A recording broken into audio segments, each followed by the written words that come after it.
unahan natin, wala pong supply disruption kahit sa Iran. Oo. Wala akong supply disruption sa Persian Gulf. At nandyan pa rin naman ang 82% ng global supply. Admittedly, we need emergency law to implement emergency measures like curtailment of some sectors dun sa prioritization ng fuel, yung tinatawag na fuel rationing.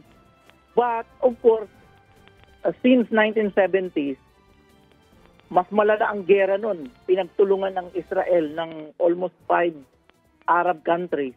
Hindi lang ho isolated na parang ganito na Israel versus Hamas nagsimula diretso sa nasali na sa Iran at nasali na rin sa US. But the rest of the Arabian countries dyan nakapaligid lahat, hindi naman ho participant. Mas malala pa ho ng 1970s. But even then, hanggang ngayon, mula noon, 1970s, wala hong nangyaring pagsasara dyan sa Persian Gulf. So, to avoid panic, no, hindi pa ho tayo nandun sa sitwasyon na yon.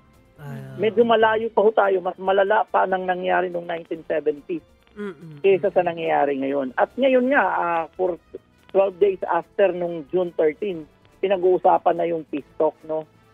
Hindi lang, of course, we expect na hindi naman basta lang nag-declare, ayos na kaagad. Of course, may mga ganyang mga resistance ng konti, hindi pa nagtitrickle down dun sa ground yung idea na magkakaroon ng peace negotiation.